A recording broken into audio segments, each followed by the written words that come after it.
Así que bueno, para comenzar bien, vamos a arrancar haciendo una oración, una invocación al Espíritu Santo para pedirle que nos ilumine y que nos guíe en esta clase. Así que en el nombre del Padre, del Hijo y del Espíritu Santo. Amén. Rey celestial, consolador, Espíritu de la verdad, que estás en todo lugar y todo lo llenas, tesoro de bienes y dador de vida, ven a habitar en nosotros y purifícanos de todo pecado. Tú que eres bueno, salva nuestras almas.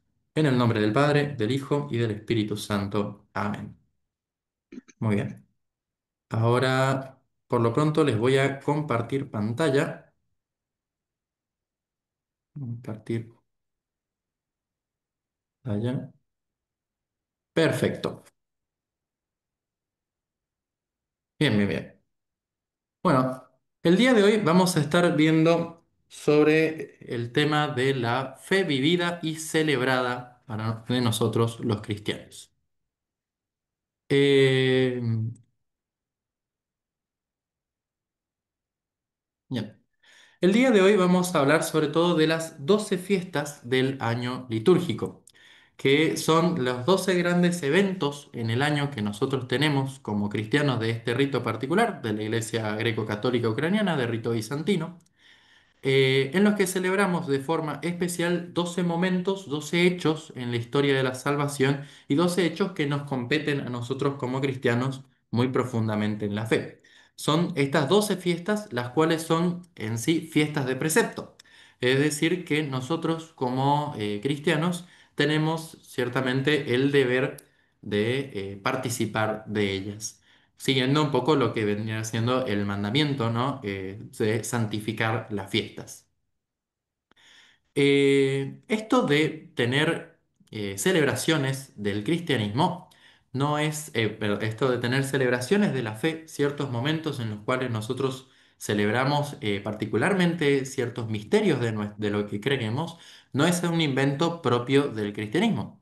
Y esto viene desde mucho antes. En diferentes religiones a lo largo de la historia han habido esta tendencia a especialmente celebrar los misterios o los grandes eventos o lo que consideren acontecimientos de diversas religiones. ¿Sabes? Siempre ha habido fiestas. Y, por ejemplo, una de las fuentes más importante, sino que la más importante de la que bebe el cristianismo es justamente del judaísmo. Nosotros heredamos de la tradición judía el celebrar las fiestas, el celebrar los grandes momentos en los que Dios interviene en la historia humana, Dios se mete en la historia para en sí mostrarnos su designio de salvación, para salvarnos. Entonces, estas fiestas nosotros heredamos ciertamente del judaísmo. Hay fiestas, por ejemplo, la de los tabernáculos. Los judíos celebraban esta fiesta de los tabernáculos, está mencionada en la Biblia, y el mismo Jesús la celebraba. Y es una fiesta, por ejemplo, en la cual ellos se pasan una pequeña temporadita viviendo en chozas. Pueden ver no sé si se ve que señalo con el mouse, si se llega a ver. Bueno, en algunos casos se arman tiendas como tienditas de campaña, Sí, las cuales tienen un techo que no está completamente cubierto, que por los cuales pasa el viento, pasa el frío de la noche, y la idea es que con eso recuerden el tiempo que vivieron en el desierto. Es un recordatorio de dónde vienen y a dónde Dios los está llevando. También verán en otras ciudades, en ciudades grandes, se llegan a armar incluso chocitas en las veredas de las calles o si no, en los propios balcones de las casas. Incluso acá en Buenos Aires tengo entendido que en las zonas donde hay una gran población de esta fe, ¿no? Del judaísmo, todavía hacen sus chocitas en los balcones de las casas el día de hoy.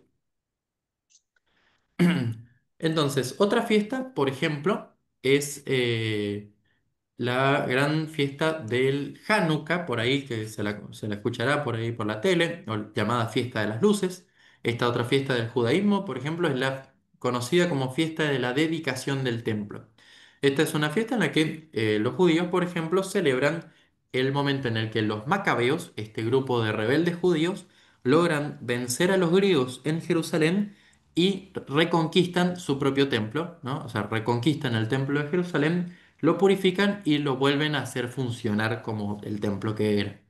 Esta fiesta, por ejemplo, nosotros la heredamos en nuestra tradición y de hecho la celebramos, no de la misma manera, pero lo recordamos el 1 de agosto a los llamados mártires macabeos, ¿no? Acá tenemos el tropario de esa fiesta. Dice, la crueldad no sacudió la cumbre de la ley, que descansaba sobre 7 columnas, porque los nobles jóvenes hermanos macabeos, defensores de la ley de Moisés, con valentía soportaron el enojo irracional del perseguidor y entregaron sus cuerpos a los verdugos, ¿no? Entonces, encontramos que dentro del judaísmo, nosotros como cristianos, hemos, ciertas fiestas no las heredamos. Ciertas fiestas las heredamos parcialmente y ciertas fiestas las heredamos casi que en su totalidad resignificadas. Uno de estos ejemplos es la Pascua. La Pascua es la gran fiesta del judaísmo y también la gran fiesta del cristianismo. Jesús, como sabemos, celebró la Pascua y ahí fueron los momentos más fuertes de la salvación, como tenemos bien en claro lo que celebramos en Semana Santa, Jueves Santo, Viernes Santo, su pasión, muerte y resurrección, ¿no? Esta fiesta, resignificada por el cristianismo, seguimos celebrando nosotros hasta el día de hoy y es el centro de nuestra vida cristiana. Entonces, el Pesaj judío se transforma, ¿no?, en lo que nosotros conocemos como la Pascua cristiana y es una fiesta, por ejemplo, asumida por los cristianos y resignificada. O sea, tenemos fiestas que no compartimos, fiestas que compartimos en cierto sentido, por ejemplo, lo de los mártires macabeos, y fiestas tomadas y resignificadas, como por ejemplo, el caso de la Pascua. Bien, para continuar, veremos que es Jesús el que nos enseña a celebrar la fe. Es gracias a Él que nosotros podemos, digamos, Él el que nos enseña cómo celebrar y recordar las maravillas que Dios hizo en la historia. Que nos recuerda que así como esos grandes eventos en la historia de la salvación se dieron en el pasado, en los momentos más difíciles, así también hoy en día, para nosotros, en cada una de nuestras circunstancias, por más difícil que parezca, Dios interviene y nos auxilia. Así que estas fiestas cumplen esa gran función. Son para agradecer, maravillarse y ver el obrar de Dios. Y por supuesto para gestar esperanza en nuestros corazones. Así como en momentos anteriores hubo dificultades y Dios ayudó, así también en la actualidad hay dificultades y Dios nos ayuda justamente. Bien. En sí, para nosotros, como cristianos, en especial en nuestro rito, atendemos a dos calendarios, en los cuales están unificados. Tenemos lo que podría considerarse un calendario solar y un calendario lunar. Esto que parece medio raro, lo tenemos más integrado de lo que piensan. En sí, el ciclo anual, nuestro cotidiano civil de todos los días, 365 días, 12 meses, cada tanto, cada 4 años, un año bisiesto, es lo que nosotros consideramos un calendario solar, que se rige por las estaciones y por la vuelta de la Tierra alrededor del Sol, ¿no? Esos son los 365 días, damos una vuelta alrededor del Sol, se cumple un año. Así. Nosotros conocemos esto como el calendario solar, el cual nos marca para nosotros las llamadas fiestas fijas. Son fiestas cuya fecha es siempre la misma. El ejemplo más claro, Navidad. Navidad siempre es el 25 de diciembre. Esa se marca claramente gracias al calendario solar. En sí, Eh, todavía tenemos un segundo calendario, el cual usamos, que se conoce como el calendario de las fiestas móviles, el cual es principalmente basado en la luna. ¿Por qué? Porque así como nosotros calculamos la fecha de la luna basándonos en la fecha de la Pascua basándonos en la luna, así también todas las fiestas móviles se basan en la Pascua basadas a su vez en la luna. Como sabemos, era la primera luna llena el domingo, por ejemplo, la Pascua cae el primer domingo después de la primera luna llena, después del 21 de marzo, si mal no recuerdo. Igual más adelante lo vamos a ver. Entonces, el ciclo solar son los 365 días, llamadas fiestas fijas, y el lunar es el ciclo que se rige por la Pascua, el cual es sobre las fiestas móviles y influye en lo que nosotros conocemos como los 8 tonos. Son los tonos que vamos cambiando semana tras semana. Vieron que cada tanto en la Divina Liturgia se avisa que se va a cierta página y estamos tono 1, tono 4, tono 8. Ahora creo que estamos en tono 2. Y eso se basa y se rige por la fecha en la que cae la Pascua. Así que bueno, para nosotros el calendario litúrgico arranca el 1 de septiembre. Nosotros esta fecha la tenemos como el inicio de nuestro año y es una fiesta muy antigua dentro del cristianismo, la cual nosotros, dicho sea de paso, celebramos el momento de la creación.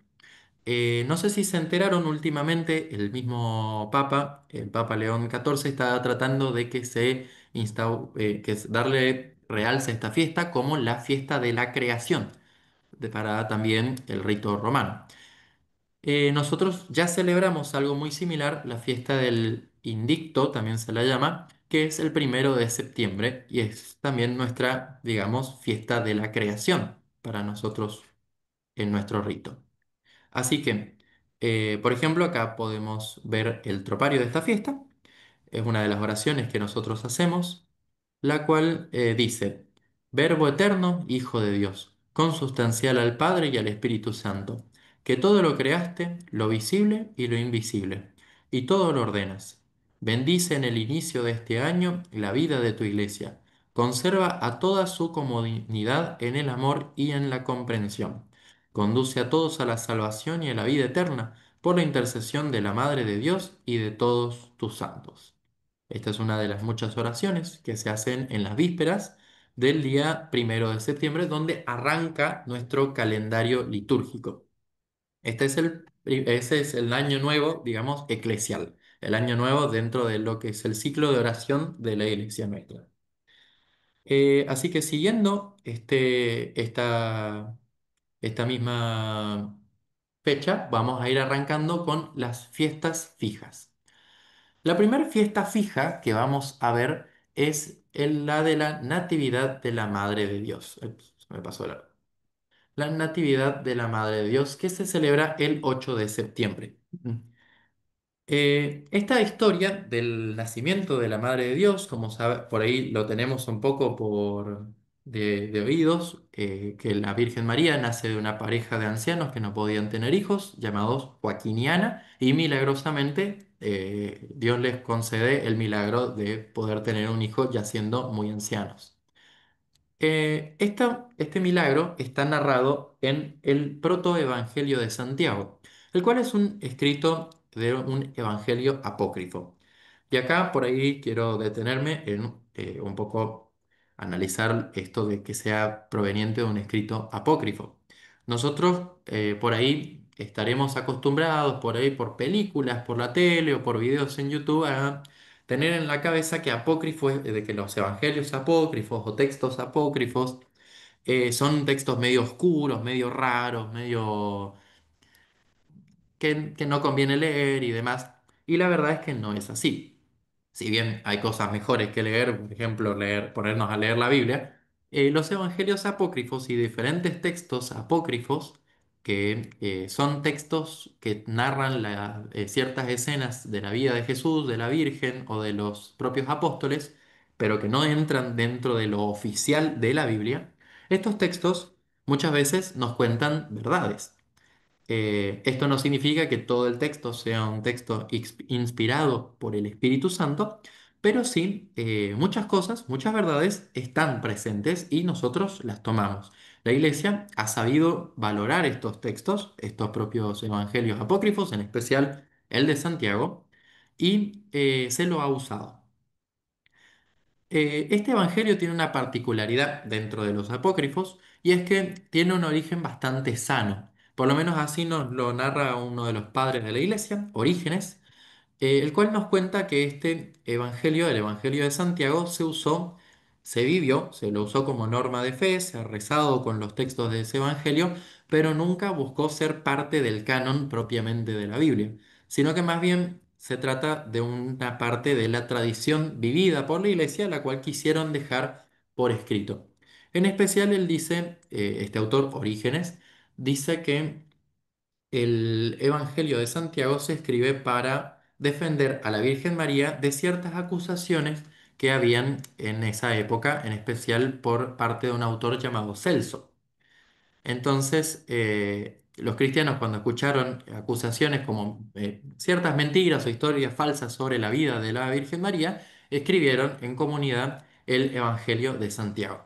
Este se escribió alrededor del siglo segundo, o sea, en el ciento y monedita.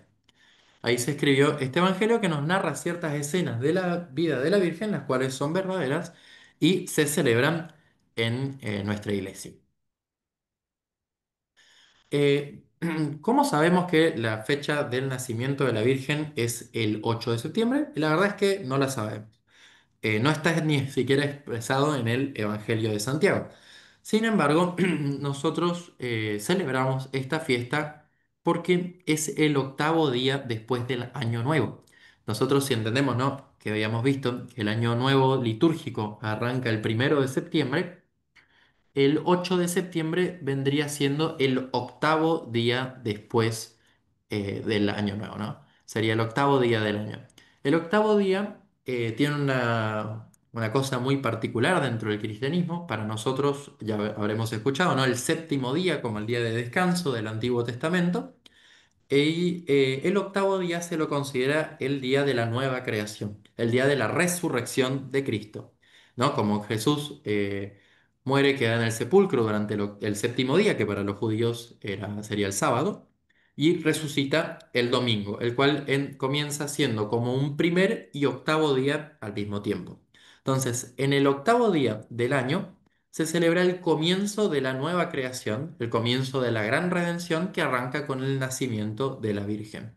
Esta fiesta comenzó en Jerusalén y se cree que también tuvo mucho revuelo porque es también la fecha en la que se construyó la iglesia consagrada a Santa Ana, la mamá de la Virgen, en Jerusalén. Se hizo una iglesia y justamente ahí mismo, en esas fechas, se la consagró y se tiene por fiesta.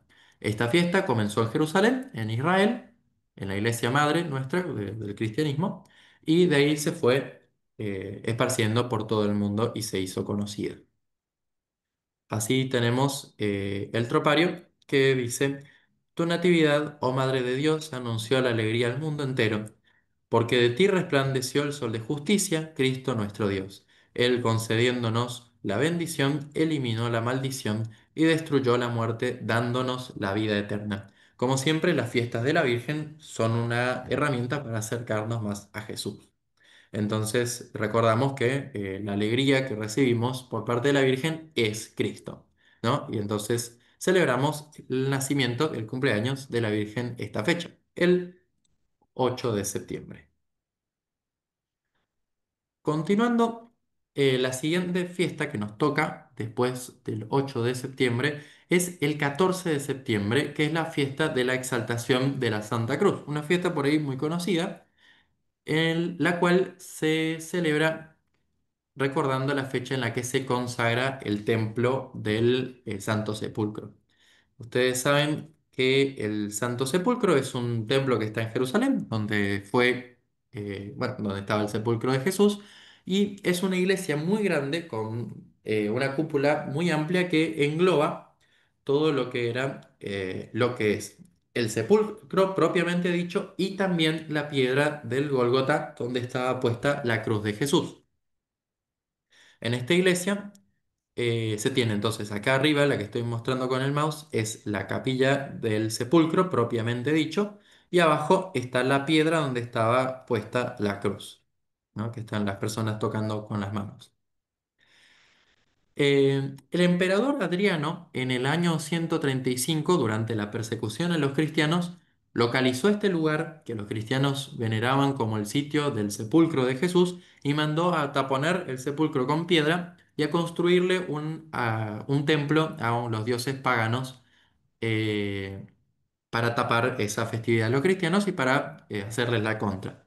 Luego es recuperado por el emperador Constantino, que, bueno, recordándonos este lugar que fue tapado, el emperador Constantino, que fue el primer emperador cristiano que se convirtió al cristianismo, lo legalizó y se dedicó a recuperar ciertos lugares sagrados que durante la persecución habían sido o destruidos o tapados.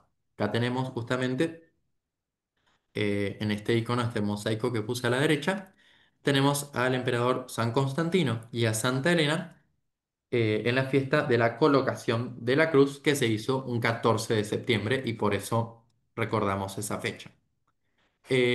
Ha sido Santa Elena, una esta emperatriz, una de las grandes figuras que nos ayudaron a encontrar un montón de reliquias a lo largo de la historia. Por eso, como una especie de Indiana Jones buscando reliquias y ciertos artefactos importantes para el cristianismo, ella nos encontró para nosotros muchos lugares y artefactos importantes para el cristianismo, entre esos la cruz.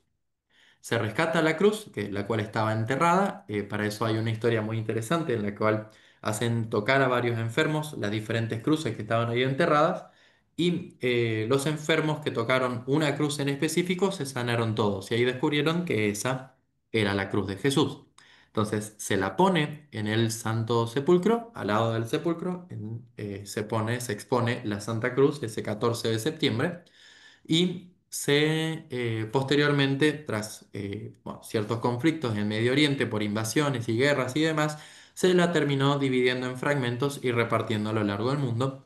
Y uno de esos fragmentos es, por ejemplo, el que puse acá a un costado, que está a la izquierda, que está puesto un tablón de la cruz dentro de justamente una cruz de mano de sacerdote, como vemos ahí. Entonces, en la exaltación de la Santa Cruz, nosotros acostumbramos a poner una cruz en el tetrapodio durante las vísperas, además, ¿no?, del icono de la exaltación que tiene que ir en el tetrapodio. Acá les puse justamente a la derecha en esta diapositiva la decoración que hicimos el año pasado, si mal no recuerdo. Está, entonces, bueno, nosotros hicimos la decoración del icono y también la de la cruz. El sacerdote hace una procesión saliendo del santuario con la cruz y la pone en el tetrapodio para ser venerado. Entonces, acá tenemos una de las oraciones que se hace, que es muy linda. Dice, la exaltación de la cruz del Señor invita a toda la creación a entonar himnos a la santísima pasión y crucifixión de Cristo, porque en la cruz Cristo dio muerte a quien nos ha dado la muerte. Cristo dio, y como misericordioso, por bondad sin límite, resucitó a los muertos, los purificó y les concedió la vida en el cielo. Por eso, alegres glorifiquemos su nombre y ensalcemos su infinita misericordia. Esta cruz es venerada y en esta divina liturgia, en la divina liturgia, en la fiesta de la exaltación de la Santa Cruz, es que se cambia el himno del trisagio. Si se acuerdan, nosotros usualmente en todas las divinas liturgias solemos cantar el Santo Dios, Santo fuerte, Santo inmortal, ten piedad de nosotros. Y durante la fiesta de la exaltación de la Santa Cruz, nosotros cantamos, ante tu cruz nos postramos, Señor, y tu santa resurrección glorificamos. También es uno de los momentos del año en el cual hacemos postraciones, ¿no? Que nos vamos al pasillo, digamos, de los bancos y nos postramos apoyando las palmas, o sea, las rodillas, las palmas y la frente en el piso de la iglesia, haciéndonos la señal de la cruz y haciendo la postración. Entonces, ahí tenemos una tradición muy fuerte de celebrar, de venerar este evento salvífico. Nosotros, recordemos, no estamos venerando al instrumento de tortura simplemente por el hecho de ser lo que es, sino que nosotros estamos celebrando este instrumento que ha sido el instrumento que usó el mismo Dios para traernos la salvación.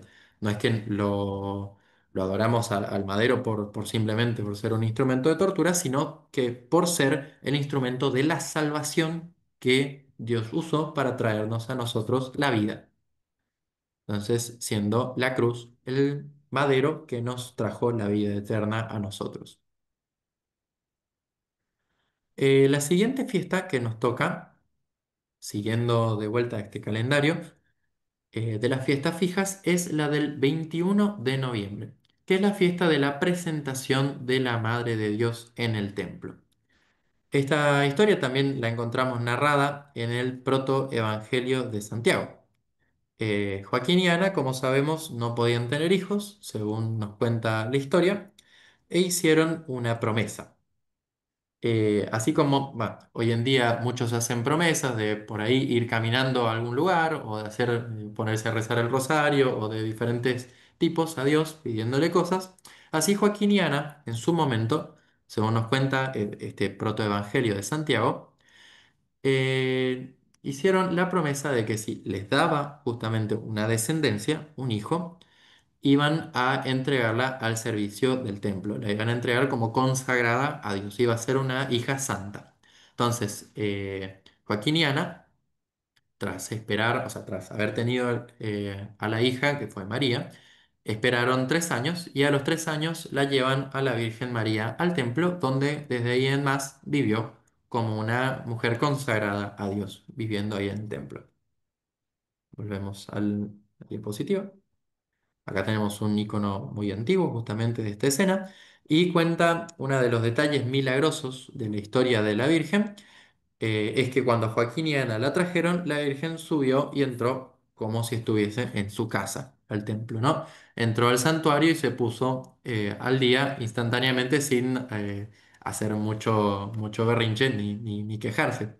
Lo cual es interesante porque eh, si hay gente que le ha tocado llevar a nenes muy chiquitos al jardín de infantes los primeros días, ustedes saben que lloran, patalean, ¿sí? Es todo un drama para ellos. Y bueno, en el caso de la Virgen, una de las cuestiones milagrosas que sucedió fue que ella entró por propia cuenta y fue a directo al santuario sabiendo lo que tenía que hacer. Entonces se lo toma también como un milagro que fue muy espectacular para los padres de la Virgen y por eso está narrado en el Evangelio de Santiago. Entonces, eh, eso lo sucede debido a la promesa. Y cuenta que desde ahí en más la Virgen vivió. Hay una expresión muy interesante usada por el Evangelio de Santiago, que es, hoy en día lo vemos por ahí más como una expresión literaria, pero es interesante ver que los iconógrafos han querido plasmarla en las diferentes pinturas y sobre todo en los iconos para la veneración y la memoria de esta fiesta. Y es, si notan acá arriba, van a ver a la Virgen en una torrecita siendo visitada por un ángel. Eh, o acá arriba también la vamos a encontrar. No sé si se llega a distinguir. Está la Virgen visitada por un ángel en este lugar, la cual es parte de una expresión que estaba narrada en el Evangelio de Santiago, acá también en la primera diapositiva de esta fiesta lo tenemos, que es que creció en el templo como una paloma servida por los ángeles. Se nota que es una expresión de la época, pero es interesante que a los iconógrafos les llamó suficiente la atención como para querer marcar especialmente esto de como una paloma, por eso en una torrecita, alimentada por los mismos ángeles, ¿no? Es una expresión del Evangelio de Santiago, pero si alguna vez ven el icono, sepan que es por eso y no es una pequeña imagen de la Anunciación, sino que es esta expresión, ¿no? Ahí lo ven al angelito llevándole un platito de comida a la Virgen chiquita en una torre, que es parte de esta expresión que dice que creció como una paloma, por eso la torre, alimentada por ángeles. Eh, en esta fiesta, esta también la recibimos de Jerusalén. La mayoría de las fiestas de la Virgen las recibimos directamente de Jerusalén, de la Iglesia Madre para todo el cristianismo. Y es que el 21 de noviembre se consagra la iglesia bajo la advocación de la presentación de la Virgen en el templo. Así dice el tropario, por ejemplo, de esta fiesta, dicen, hoy Ana anticipa a todos la alegría, habiendo engendrado el fruto incompatible con la tristeza, a la única siempre Virgen. Cumpliendo la promesa, hoy la trae con gozo al templo del Señor. La presenta como verdadero templo del Verbo de Dios y Madre purísima. Entonces, acá encontramos esta fiesta de la presentación de la Virgen en el templo. En esta fiesta hay una particularidad que tenemos que prestarle atención, que es el cumplimiento de un anhelo propio del pueblo de Israel. Nosotros, si recordamos un poco de la historia universal o la propia historia bíblica, sabemos que Israel, en especial Jerusalén, fue asediada, atacada por muchos imperios, destruida por muchos. En uno de esos asedios, narrados en el Antiguo Testamento, es que los babilonios invaden Jerusalén, raptan a la población, destruyen el templo y el arca de la alianza se perdió para siempre. Según algunos relatos, es el profeta Jeremías quien la lleva y la esconde en medio del desierto y se perdió para siempre. Dentro del pueblo de Israel está esto de la gran esperanza del regreso del arca de la alianza al templo del Señor. ¿No? Acá les puse justamente una imagen de Jerusalén asediada y vemos gente llorando y desesperada por el templo que está en la colina del fondo prendido fuego. Esta fiesta de la presentación de la Virgen es una manifestación también de la esperanza del regreso del arca, porque si recordamos, el arca es el punto, el lugar donde la presencia de Dios se da en la tierra, donde la gente se comunicaba con Dios. El arca era como un contenedor de la presencia de Dios. ¿Qué es lo que la Virgen viene a hacer ahora? La Virgen se vuelve el único real contenedor de la presencia de Dios en la cual el mismo Cristo, Dios hecho hombre, se encarna. Entonces sabemos que en la Virgen, como Madre de Dios, encontramos como una nueva arca de la nueva alianza, ¿no? Y entonces en esta presentación de la Virgen entrando al templo es como el regreso del arca de la alianza por fin a la morada, que es, digamos, al propio templo de Jerusalén. Entonces, en esta fiesta, como se ve reflejado ese anhelo propio del pueblo de Israel que había sufrido antes la destrucción del templo. Entonces, acá llegamos a uno de los puntos más interesantes. El 25 de diciembre nosotros celebramos la Navidad de nuestro Señor Jesucristo. Y es, podríamos decir, la segunda fiesta más importante y dentro de las fiestas fijas del calendario solar, es precisamente la más importante. Es el nacimiento de Jesús. Esta fiesta es donde celebramos con mucha alegría porque es la llegada de la salvación. Es el momento en el que Dios nace como uno de nosotros para hacernos a nosotros, los humanos, unos con Él. ¿No? El Dios se hace hombre para que el hombre pueda alcanzar de esa manera a Dios. Sin este momento en el que Dios viene al mundo, nosotros no tendríamos salvación y por lo tanto todo lo demás, todas las demás fiestas que tenemos no tendrían sentido. Esta es la gran fiesta en la cual nosotros celebramos el nacimiento de Dios en la tierra, que como cualquier hombre, Dios decidió venir como uno de nosotros y con todo lo que eso conlleva, llorando, pataleando, haciéndose encima y todo lo que cualquier ser humano es. La fiesta también en la que podemos celebrar con gran admiración la gran humildad de Dios, el gran abajamiento de Dios para venir a rescatarnos a nosotros. Uno de los detalles también interesantes de esta fiesta es, por ejemplo, que el encarnarse para Dios ya de por sí implica asumir que tarde o temprano va a morir, haciéndose hombre mortal. Así que fíjense el peso que tiene esta fiesta. Dios, el creador de todo, se hace hombre, humano, uno de nosotros, tal y como somos, pero sin pecado, obviamente. Y bueno, esta fiesta, bueno, como vemos, celebramos un mismo llanto. Que esto me pareció una reflexión por ahí interesante que podíamos hacer en este momento, que Dios viene a hacerse solidario con nosotros en el llanto de la humanidad. Así, Dios nació como uno de nosotros y murió como uno de nosotros para hacernos a nosotros unos con Él, para sumarnos a Dios. Este llanto de este nene llorando en pañales, que conmemoramos en esta fecha, es Dios encarnado solidarizándose con el hombre y viniendo sin ninguna gloria extra, viniendo como un pobre ser humano, como un pobre bebé que tuvo que aprender todo. Esta fiesta de la Navidad como podrán saber los catequistas, los que tengan un poco de experiencia por ahí enseñando, tiene una parte fácil y una parte difícil dentro de esto. Para nosotros, por ahí, al ser la fiesta quizá más conocida, es también, tristemente, una de las fiestas más comerciales al mismo tiempo. Entonces, encontramos con que es una fiesta fácil y difícil en partes iguales.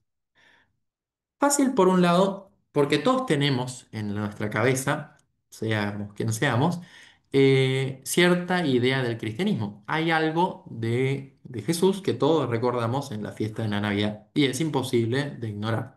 Pero también hay un lado difícil y es como sabemos, y ya tendrán la experiencia muchos, de la sobrecomercialización de esta fiesta que se ven todos los años, ¿no? Como un poco de la cultura del consumismo en la que estamos metidos hoy en día. Es una de las grandes fiestas en las que las empresas nos tiran todas sus ofertas por la cabeza para que gastemos, gastemos, gastemos, consumamos, consumamos, consumamos. Entonces, hay mucha propaganda mezclada. Por un lado, entonces tenemos una cara fácil de la fiesta, la cual es precisamente que hay un estrato cristiano de base en toda la civilización occidental en la que estamos. Sin embargo, también hay una extrema comercialización de esta fiesta. Así que está, como vemos, es una fiesta fácil y difícil en partes iguales. Fácil porque todos sabemos de lo que estamos hablando, difícil porque a veces nadie sabe de lo que estamos hablando. Entonces, esa dualidad hay que prestarle especial atención, en especial a la hora de enseñarles a las criaturas a diferenciar esto, ¿no? ¿Por qué celebramos la Navidad el 25 de diciembre? Antes, a inicios del cristianismo, se celebraban las tres fiestas juntas, las tres grandes fiestas de Navidad, Reyes y la Teofanía, o sea, el bautismo de Jesús. Esas tres cosas se celebraban juntas el 6 de enero. Sin embargo, con la cristianización de la cultura de la época, se terminó decidiendo separar la fiesta de la Navidad de Jesús, del nacimiento de Cristo, para celebrarla de una forma especial, más solemne, más particular. Y se eligió una de las fiestas populares que había en el Imperio Romano, que era la fiesta de Sol Invictus el 25 de diciembre. Entonces, los cristianos usaron, simplemente, ya que era una festividad que todos más o menos conocían, usaron esa misma fecha, ya que sí, igual se hacía fiesta. Entonces, ¿por qué no hacer fiesta con buenos motivos, sea por el nacimiento de Jesús? Esto se decidió de forma particular en el año 336. Esto no significa, y esto necesito aclararles, porque lo van a encontrar por ahí en internet y muchas veces los chicos les pueden venir con esta duda, que el cristianismo, o sea, la idea de celebrar la Navidad viene por esta fiesta. Y no, la verdad es que no. Nosotros no se nos ocurrió inventar la Navidad para tapar esta fiesta, sino que simplemente ya se celebraba la Navidad en otra fecha y para querer darle una especie de realce especial a esta celebración, se eligió separarla. Y como quedaba el bache de esta fiesta, se la puso este día. Recordemos nuevamente, año 336, ya casi no hay paganos en el Imperio Romano. Entonces, hay una cosa muy interesante acá, que es que la fiesta del 25 de diciembre ya no se celebraba tanto, ya no se celebraba tanto a Sol Invictus, por lo que los cristianos tomaron simplemente una festividad que había para celebrar una cosa que valga la pena, el nacimiento de Jesús. De esta fiesta, nosotros, y esto hay que tener especial atención, heredamos muchas, muchas, muchas cosas del paganismo, o sea, de religiones no cristianas, ni tampoco judías. Muchas cosas como, por ejemplo, las coronas de Adviento, los arbolitos de Navidad mismo, o la propia estrella de Navidad que se pone en los arbolitos, incluso este tipo de pionono especial que se le llama tronco de Navidad o tronco de Yule, vienen de una fiesta llamada Yule. El Yule es la fiesta del solsticio de invierno de los vikingos. Entonces, nosotros cada vez que estemos armando el arbolito de Navidad o cocinando estas cosas, para Navidad estamos, en cierto sentido, adhiriéndonos levemente a la fiesta del Yule. Sin embargo, esto también quiero aclarar. Esto no significa que ahora vamos a ir todos corriendo a prender fuego a nuestros arbolitos de Navidad porque son una cosa pagana. Simplemente está bueno que sepamos el origen de las diferentes tradiciones que todavía celebramos. Estas cosas están en nuestra cultura y no son malas. No hay que entenderlo como, ah, no, que viene del paganismo, hay que destruirlo. No, esto simplemente está bueno recordarlo para saber de dónde viene. Y qué sé yo, en muchas, lo fundamental siempre para la fiesta de la Navidad es que lo sentimental y que las tradiciones nos lleven a celebrar mejor a Jesús, que nos acerquen más a Dios y que nos ayuden a celebrar más el nacimiento de Jesús. Entonces, si a alguna casa el arbolito de Navidad les alegra la Navidad y está perfecto, eso está más que perfecto, es algo muy bueno. Entonces, no porque venga del paganismo significa que tengamos que dejarlo de hacer. Sí, eso nos ayuda a celebrar la Navidad.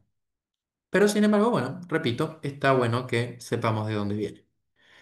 Los pesebres, como los tenemos ahora, se comenzaron a fabricar dentro de lo que es la orden franciscana, en especial San Francisco de Asís, fue quien ideó la idea de poner estas estatuitas así todas juntas, armar la escenita del pesebre, como la tenemos por lo menos hoy en día. Nacimientos y cosas parecidas se venían haciendo de antes, pero él es el que nos da la fórmula actual que tenemos ahora de los pesebritos. Eh, Está bueno por ahí, para algunos no sé si lo hacen, pero es una tradición muy linda. Los belenes en España se acostumbra a hacer no solo el pesebre propiamente, no solo la casita donde se dio el nacimiento, sino que ponen toda la ciudad de Belén y algunos son impresionantes, unas obras de arte magníficas. Pero bueno, está lindo conocer esta tradición porque sirve para decorar, en especial decorar la parroquia o decorar la casa de cada quien. Es una tradición muy linda y bueno, está bueno recordarla porque es algo que está presente en nosotros, en especial acá ponele en Argentina, que se acostumbra mucho a hacer el pesebre. Mismo en las propias iglesias lo hacemos. Esto, las grandes tradiciones de Navidad que nosotros heredamos dentro de nuestro rito, en un porcentaje muy grande las heredamos de la cultura griega. Y esto está bueno recordarlo. Nuestra iglesia greco-católica ucraniana, como es una iglesia bizantina evangelizada por los griegos. El cristianismo es traído mayoritariamente de tradición griega, por eso nos llamamos greco-católicos, ¿no? Bizantinos, con el rito de Bizancio, la cual era una ciudad griega. Muchas de nuestras tradiciones de Navidad la heredamos justamente de Grecia. Por ejemplo, si recordamos, los cantos de Navidad se llaman koledá, koledé en plural. Esto es un nombre que nosotros heredamos justamente del griego, los kalantá, así se llaman, kalantá, cantan los niños y se cantan en grupos en las parroquias de casa en casa tocando el triangulito, ¿no? También se acostumbra en Grecia a hacer un pan Disculpe, llamado padre, pan de Cristo. ¿Sí? ¿podría repetir lo último que estaba diciendo? Porque tuve un problema con internet y me perdí los últimos 40 segundos de su disertación, que sigo Perfecto, sí, repitiendo. sí. Sí, sí, repito. Bueno, que muchas de las tradiciones que nosotros tenemos hoy en día dentro de nuestra iglesia greco-católica ucraniana provienen justamente de Grecia.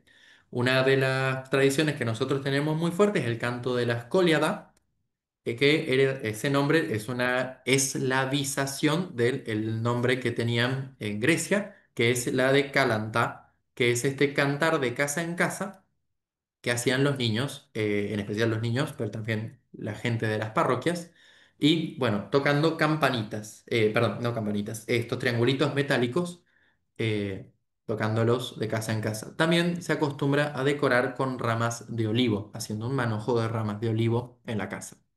Y por Muchas supuesto, gracias, me había quedado justo en la parte de la mención de Grecia y me interesaba particularmente. Y justo se me fue la internet en ese momento. Muchas Ah, gracias. una lástima. Bueno, es eso básicamente. Entonces, y lo fundamental, el icono de la Natividad de Jesús, el icono de Navidad de la Virgen reposando con el niño recién nacido.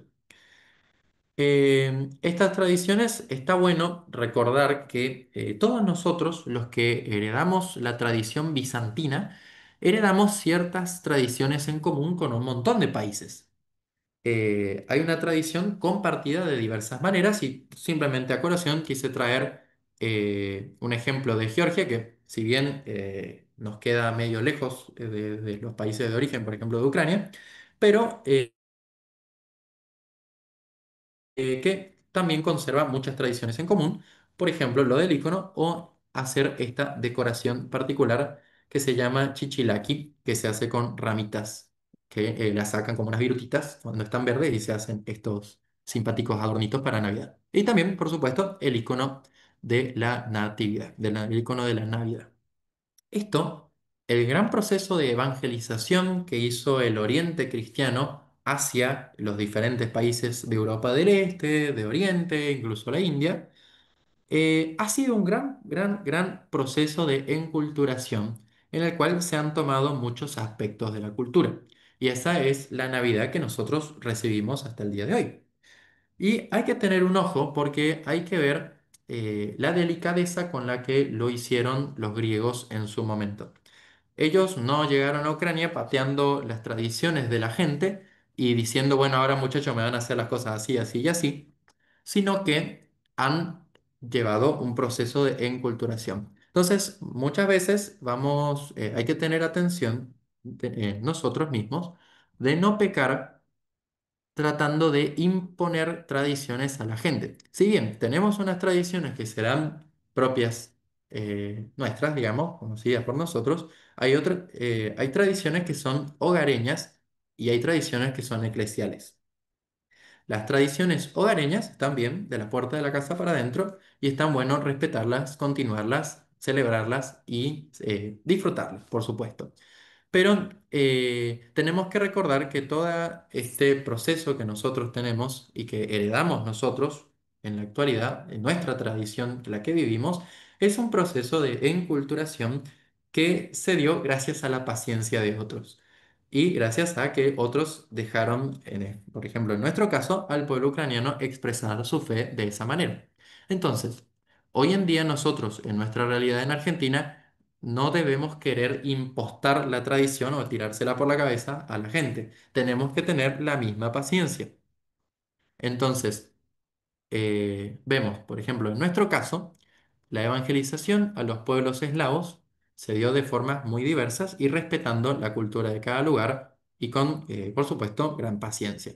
Así también nosotros tenemos que tener paciencia a la hora de respetar también un poco las tradiciones de acá, ¿no? Eso no significa, por ejemplo, que si bien en nuestra tradición lo más propio sea el icono, esto no significa que vamos a entrar de casa en casa pateando pesebres y tomando, ¿por qué no? Es propio de la tradición de acá, la cual también hay que respetar y debemos respetar. Así también, bueno, en nuestro caso, la evangelización de los pueblos eslavos, en especial Ucrania, lo que nos toca además de cerca, tenemos que entender que Ucrania no es una islita dentro de las demás culturas, sino que está en relación con lo que la rodea, con todos los países eslavos. Y bueno, incluso algunos más lejanos como Georgia, por eso traté de traer el ejemplo. Nosotros, en lugar de tocar el triangulito como los griegos, tocamos la campanita. En lugar de hacer este chichilaki de los georgianos, tenemos el diduj, un manojo de trigo, y por supuesto ponemos también el icono de la natividad.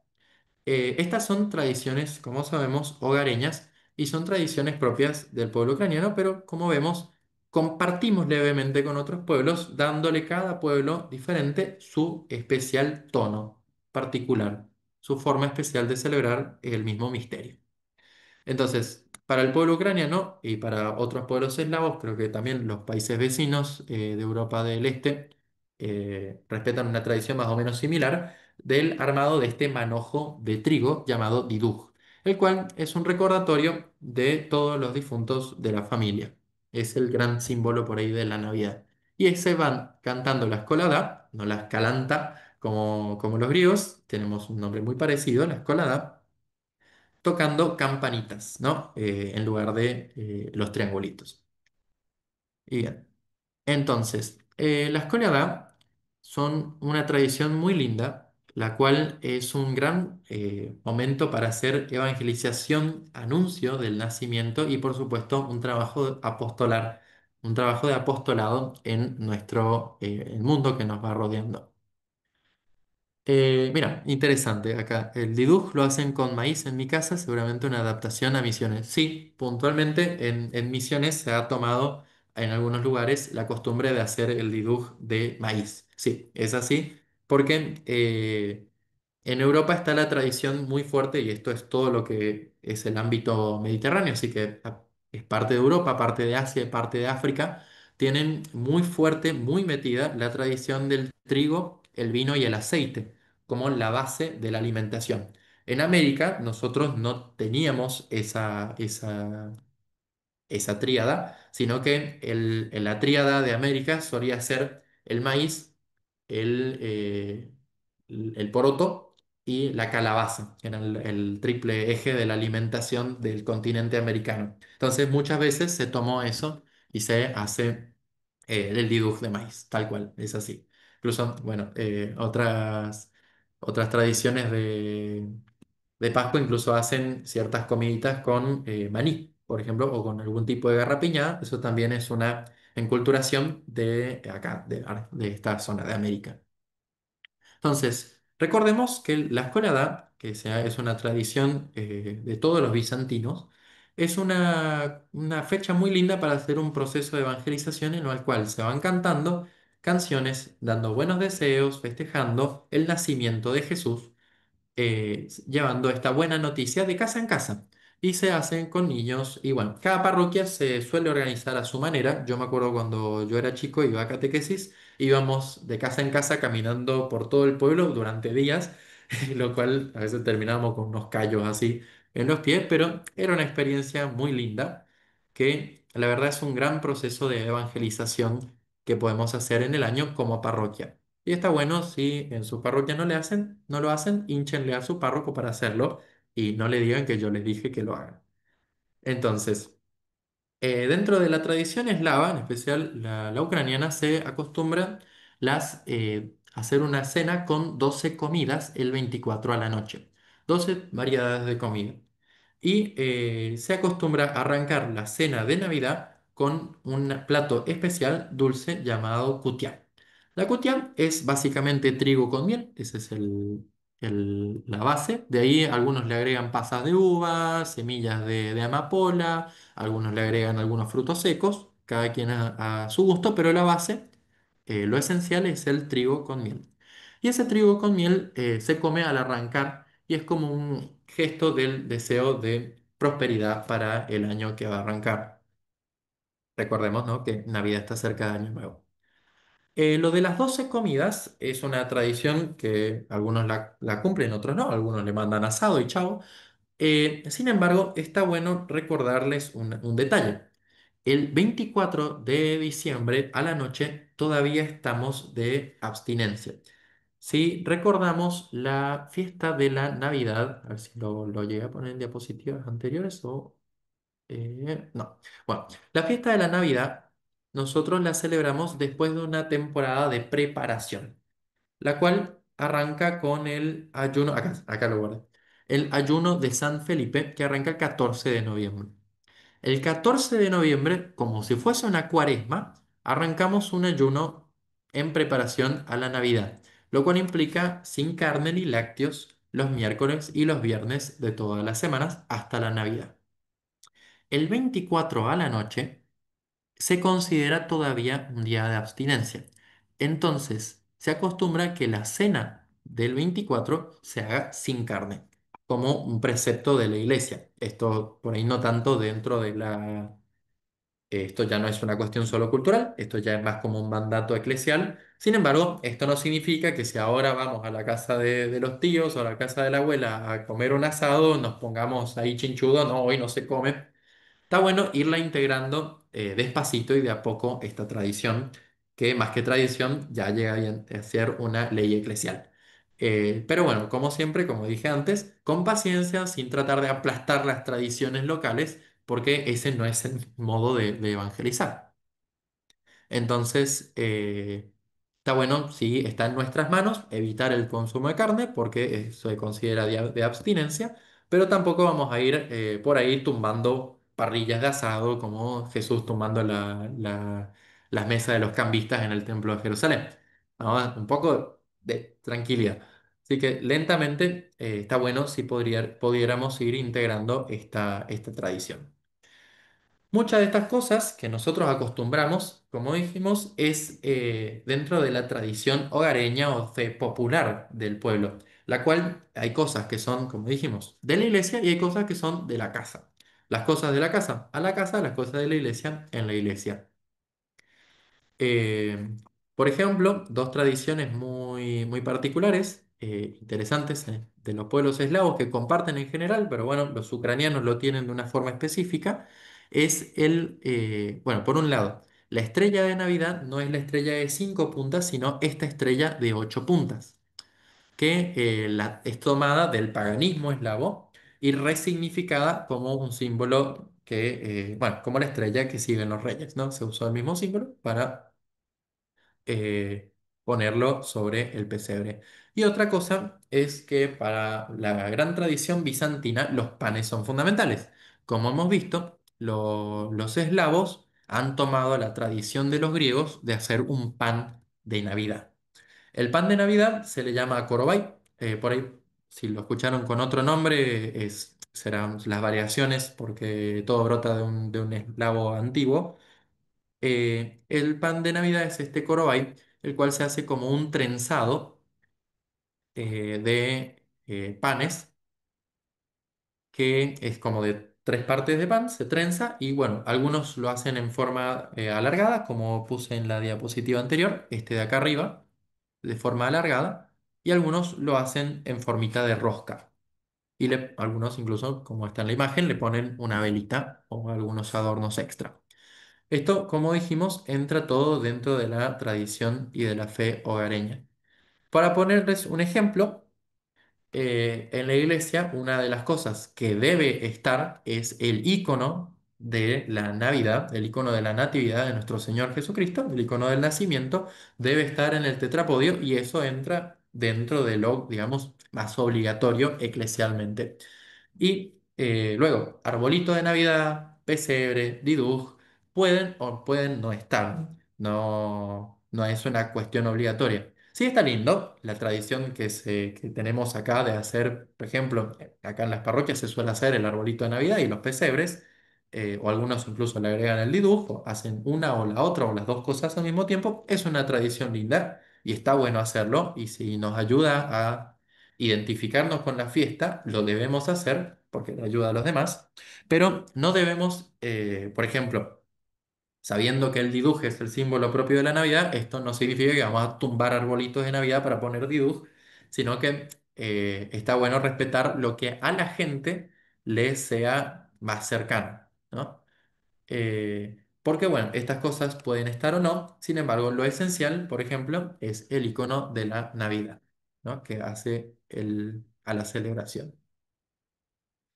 Bueno, como sabemos, va color litúrgico, dorado, blanco, en la fiesta del nacimiento de nuestro Señor Jesucristo. Y como ya mencionamos antes, se celebra después de haber hecho el ayuno de San Felipe, que arranca el 14 de noviembre. Y se llama ayuno de San Felipe simplemente porque arranca la fiesta de San Felipe, sin ir más lejos, sin mucha complicación. San Felipe Apóstol, para aclaración. Esta fiesta de la Navidad, nosotros por ahí a veces creemos que no hay suficiente preparación, y es cierto, a veces no nos preparamos suficientemente bien para celebrar la Navidad, pero la verdad es que dentro de nuestro calendario, si tenemos un poco de atención, vamos a fijarnos que hay fiestas que van precediendo la Navidad. En especial el primer domingo después del 11 de diciembre se celebra el domingo de los padres antecesores de Cristo, de los padres ancestros de Cristo, ¿no? Del árbol genealógico de Jesús, el cual es la fiesta como que arranca la gran preparación fuerte a la Navidad. Después, el 6 de diciembre, la fiesta de San Nicolás, en la cual, según nuestra tradición, es más propio hacer la entrega de regalos a los niños ahí, en la fiesta del 6 de diciembre, en San Nicolás. No tanto el 25 de diciembre. Esto no significa que ahora vayan y traten de imponer esto de golpe, pero es una tradición linda por ahí el separar lo que es la entrega de regalos de la Navidad. Así los niños desde muy chiquitos aprenden a darle la importancia a Jesús propiamente y no por ahí a tanto a Papá Noel. Y está bueno hacer que la gente conozca bien que, bueno, Papá Noel está basado en un santo, en San Nicolás, un santo obispo de la Iglesia Católica, un obispo oriental de que en su momento fue muy importante, muy bueno y es muy querido por sobre todo nuestro rito.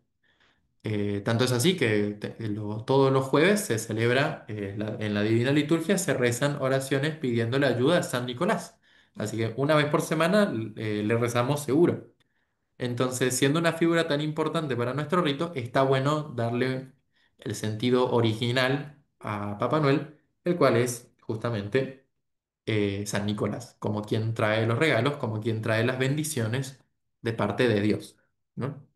Y otra gran fiesta es justamente el domingo previo a la Navidad, se lo considera también como un evento a recordar. Entonces, tenemos estas tres fiestas de preparación para la Navidad, las cuales son importantes para nuestro pueblo y para nuestra fe. Entonces, siguiendo, para la Navidad tenemos la liturgia de San Basilio con vísperas. Y bueno, está bueno recordar porque a lo largo de todo el año vamos a tener en diversos momentos la liturgia de San Basilio, sobre todo en Cuaresma y las fiestas relacionadas con Pascua, pero eh, está bueno recordar y darnos cuenta qué es liturgia de San Basilio y qué es liturgia de San Juan Crisóstomo. Porque muchas veces, si por ahí prestaron atención, si uno no es atento, la fiesta, cuando es liturgia de San Basilio, a veces se te pasa desapercibido. Y es que lo que cambia no es en sí toda la estructura de la liturgia, como por ahí hay otras liturgias que sí varían más, ya vamos a ver más adelante. eh, hay eh, partes muy específicas de la liturgia que cambian, que son sobre todo las oraciones que dice el sacerdote. Más lo conocido como la anáfora. Por ahí si se lo anotan, la anáfora es esta gran plegaria extensa que hace el sacerdote repartida en momentos de la liturgia eucarística para prepararse para el gran momento de la consagración. Esta anáfora usualmente hacemos la de San Juan Crisóstomo, sin embargo, para estas fiestas importantes se hace la de San Basilio, la cual es mucho, mucho, mucho más larga. Entonces, por ahí se van a dar cuenta que es liturgia de San Basilio porque o el coro estira mucho, mucho, mucho los cantos, o hay largos silencios en los cuales el sacerdote está rezando estas oraciones. Es una anáfora muy linda, que dicho sea de paso, está puesta en el catecismo de nuestra iglesia como uno de los fundamentos de la fe, como usada, ¿no? Como una de las grandes exposiciones de la fe, prácticamente como un credo rezado de un modo especial, que es para hacer el sacrificio de la Eucaristía. Entonces, está bueno recordar para Navidad y para grandes fiestas, en especial las que van en torno a la Pascua, va a liturgia de San Basilio. Acá tenemos una de las oraciones que se hace en la Navidad. Dice, viendo Jesús cómo con el pecado entró la corrupción en el hombre, imagen de Dios, inclinó los cielos y descendió. Habitó inmutable en el seno de la Virgen, para renovar a Adán caído, quien clama gloria a tu manifestación, mi Dios y Salvador. Es interesante, y esto por ahí lo quería mencionar ahora, ya de paso que estamos hablando de troparios y de oraciones, que Una particularidad de nuestro rito, del rito bizantino, es que las oraciones como tal, en gran porcentaje son oraciones de lo que se llamarían dogmáticas. ¿Y esto qué significa? Que para ellos es una palabra medio rara. Oraciones dogmáticas hace referencia a que son oraciones que rezan sobre las verdades de la fe. Son oraciones que no son solo como un hablar con Dios, que lo son, sino también son una expresión de las verdades de la fe. Eso, si prestan atención en muchos troparios, condaquios, mismo en la Divina Liturgia, todo el tiempo estamos hablando de la fe, todo el tiempo estamos hablando de verdades de la fe en las oraciones, porque en nuestro rito hay una integridad muy fuerte, una unión muy fuerte entre lo que creemos y lo que rezamos. Tanto es así que se rezan con dogmas, se rezan con verdades de la fe. Y esto se lo ve en muchos troparios, que uno diría tranquilamente podía ser un fragmento del catecismo, sin embargo es una oración, porque con la verdad nosotros rezamos. Y eso está lindo recordar. Para la Navidad nosotros por ahí habremos escuchado que se canta este lindo himno antes de la Divina Liturgia, la cual es Zname vos, resumite narode, hipocronesia, vox name vos. O también conocido en castellano, Dios está con nosotros, comprendan los pueblos y humíllense porque Dios está con nosotros. Estas oraciones que nosotros hacemos antes de Navidad, antes de la liturgia propiamente de la Navidad, son parte de las profecías de Isaías. Y es que todas las celebraciones del oficio de las horas, o sea, las vísperas y otras oraciones que se hacen antes de la celebración propiamente de la Navidad, se hacen llenas de escritos de profecías sobre Jesús. Vamos a encontrar lecturas de los Salmos y, bueno, también en este caso de Isaías. Eh, Estas profecías que nosotros rezamos, para que sepan, no son parte de la Divina Liturgia. Estas no forman parte justamente de lo que es el cuerpo de la Divina Liturgia, sino que es parte de la oración de las completas mayores. Las completas son la última oración que se hace en el día, son la oración de la noche, y bueno, en general se suele pasar la oración de las completas, esta oración tan linda de las completas, se la pasa a la liturgia para que la gente las escuche, porque en general, bueno, suele pasar desapercibido porque o el cura no las reza o las hace en su capilla en privado, en su casa. Así que bueno, si algún día, si tienen curiosidad para conocer sobre las completas mayores, sobre la oración de las completas mayores, pídanle a sus párrocos, hínchenles para que celebren y no le digan que fui yo el que les dio la idea. Entonces, pueden conocer un poco esta linda oración de las completas. Así que bueno, parte de esta es, por ejemplo, el Dios está con nosotros de Navidad. Posteriormente vamos a pasar a la fiesta de la Teofanía, que podría ser considerada la segunda gran fiesta más importante de las fiestas fijas. Desde muy temprano esta fiesta está narrada por los padres de la iglesia y se la considera como una fiesta luz para iluminar el año, ¿no? Una luz, un momento especial para comenzar el año, porque es la fiesta en la que bendecimos el agua, con lo que después se bendicen diferentes cosas a lo largo del año. Entonces es como una gran fiesta para arrancar el año bien, ¿no? El 6 de enero, Teofanía.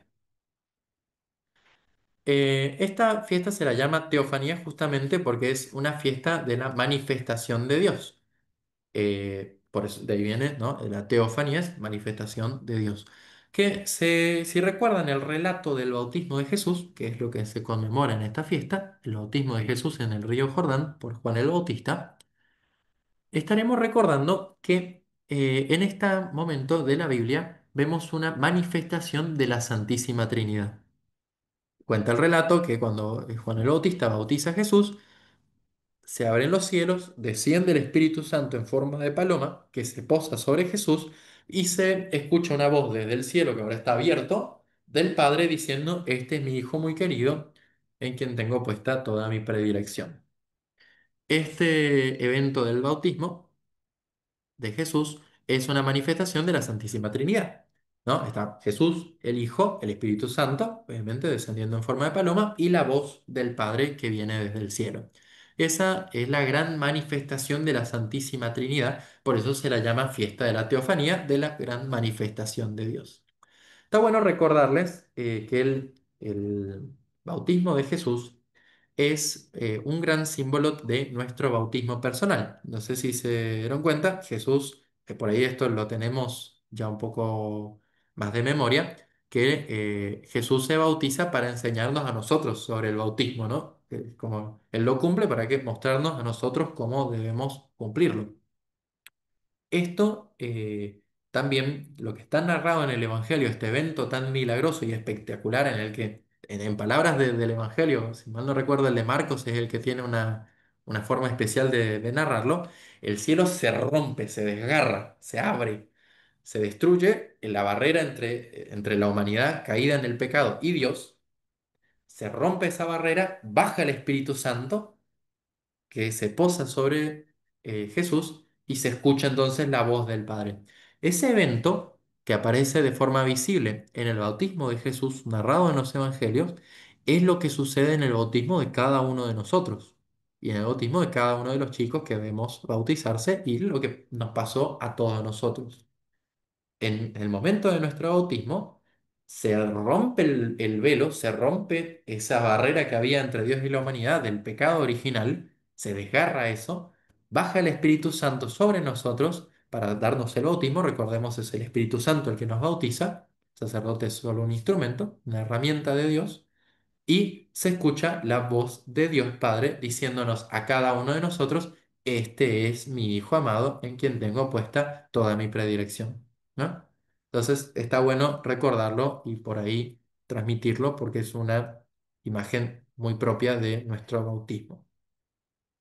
Y es que esta fiesta de la transfiguración, de la teofanía, es una fiesta relacionada con el bautismo totalmente. Esta fiesta es la que celebramos, como dijimos, la bendición del agua. Esto se da desde prácticamente los inicios del cristianismo. Hay muchos padres de la iglesia que la narran así. Y se bendicen también los hogares después de esta fecha. Es un otro fuerte momento pastoral. Si se ven, está a fin y a principio de año dos grandes momentos. El momento en el que salimos a cantar de casa en casa y ahora el momento en el que salimos a bendecir de casa en casa. Acaban los sacerdotes de casa en casa bendiciendo los hogares con el agua recién bendecida, el agua llamada el agua del Jordán. Esta agua bendecida el 6 de enero, el momento de la teofanía, tiene una particularidad y es que se la considera como un sacramental muy especial. Recordando un poquito así brevemente, sacramento es una cosa, son los siete sacramentos, bautismo, comunión, confirmación, etcétera, todos los siete. Y por otro lado tenemos los conocidos como sacramentales, que son, por ejemplo, el agua bendita, los íconos y diversas imágenes, así, o incluso las ramas de olivo bendecidas, del Domingo de Ramos y demás. Estos sacramentales, bueno, tienen una particularidad que es que obran según la fe de la persona y según un poco la intencionalidad. Para ponerles un ejemplo, no es lo mismo tener una lámina, una estampita bendecida, por ejemplo, de Jesús, que tener un icono hecho por una persona de mucha oración, con mucha preparación, la cual se pasó rezando haciendo ese icono y después se lo bendice y se lo consagra con óleo, ¿no? Ven como que hay niveles dentro de esto. Así también no es lo mismo el agua bendita del resto del año que el agua especial particular que se bendice este día. Con todas las bendiciones que se hace, con todas las oraciones que se le hace encima, se la llama un agua muy especial y se le suele decir agua del Jordán, ¿no? No solo agua bendita, sino agua del Jordán. Muchas oraciones, si prestan atención del bautismo, el sacerdote para bautizar bendice el agua, son muy similares a este y hacen también gestos bastante parecidos. Entonces, también le derraman, bueno, pone la mano para bendecir el agua, sopla sobre el agua, también mete las velas. Bueno, en el bautismo no mete velas, pero también la bendice con la mano, sopla sobre el agua y hace unas oraciones que recuerdan la bendición del agua del Jordán, ¿no? Un poco recordando de vuelta, ¿no? Esto que nuestro bautismo tiene un paralelismo muy directo con el bautismo de Jesús del Jordán, que celebramos en esta fiesta 6 de enero. Como dice el tropario, cuando te bautizabas en el Jordán, Señor, se manifestó la adoración a la Trinidad. La voz del Padre dio testimonio de ti, llamándote su Hijo muy amado. Y el Espíritu, en forma de paloma, confirmó estas palabras. Señor, que te has manifestado, iluminado al mundo, gloria a ti. ¿Qué pasa con la fiesta de Reyes? Es un mito, ¿sí? Es una mentira si alguien les dice, o un error, si alguien les dice que el cristianismo oriental no celebra a los Reyes Magos. A los Reyes Magos se los celebra. Sin embargo, que esta fiesta para nosotros quedó envuelta dentro de la esfera de la Navidad. Si prestan atención a los troparios de Navidad, se menciona a los Reyes o a los magos del Oriente diciendo los magos que adorando a los astros de una estrella aprendieron a adorarte, o sol de justicia. Eso está dentro de las oraciones de Navidad. Entonces, los reyes se los celebra, se los recuerda, pero entra dentro del misterio de la Navidad. Tanto es así, quería mostrarles uno de los grandes epicentros de la espiritualidad oriental del mundo, de la esfera bizantina, la nuestra es el Monte Athos. Y en el propio Monte Athos hay reliquias de restos de lo que fueron en su momento los regalos de los Reyes Magos. Un poquito del oro, del incienso y la mirra que la Virgen María no habrá alcanzado a usar y que sobró y que conservan hasta ahora ahí en el Monte Athos. Entonces, hay reliquias, por ejemplo, de ellos muy veneradas, muy respetadas en el Oriente cristiano. Entonces, a los reyes sí se los celebra, pero de una manera diferente, que es dentro del propio misterio de la Navidad, no el 6 de enero. Entonces, nosotros tenemos por separado eso. 6 de enero, bautismo de Jesús exclusivamente. En Navidad, el nacimiento de Cristo, en el cual entra también el misterio de los reyes. Eso no quita que si el 6 de enero ustedes quieren celebrar en Casa Reyes, darle regalo a los chicos por Reyes, como por ahí hay en algunos lugares, no lo puedan hacer. Se puede. Simplemente, nada, que para nuestra tradición litúrgica entra los Reyes dentro de la esfera de la celebración navideña. El 2 de febrero, que es lo que sigue dentro del calendario civil, es la fiesta de la presentación de nuestro Señor Jesucristo en el templo. Esto es justo 40 días después del nacimiento, como acostumbraba la ley judía. Cuando se tenía un primogénito, el primer hijo, el mayor, como saben, de gran parte de las primicias, los judíos tenían que entregarlas al templo. Y esto, los primogénitos no eran la excepción. O sea, tenían que entregar al hijo mayor al templo. ¿Qué se hacía? En la ley estaba estipulado un rescate, entre comillas, en el cual los padres ofrecían otra cosa a cambio del primogénito. Si era una familia que podía, se le pedía un novillo. Y si era una familia más pobre, se le pedía dos tórtolas, dos palomas. Como narra el Evangelio de San Lucas, cuando van al templo, presentan dos tórtolas, porque no era una familia adinerada. Y por eso hasta el día de hoy, si vemos, hay iconos en el oriente de San José con las dos tórtolas, con las palomitas en la mano. Así también en el icono que tenemos al lado, el de la presentación de Jesús en el templo, tenemos al anciano Simeón, santo, ¿no? Sosteniendo al niño, a la Virgen, a San José con las tórtolas en la mano y a la profetisa Ana, que se narra en el Evangelio de Lucas, que vio lo que pasó y se lo empezó a contar a todo el mundo en Jerusalén, ¿no?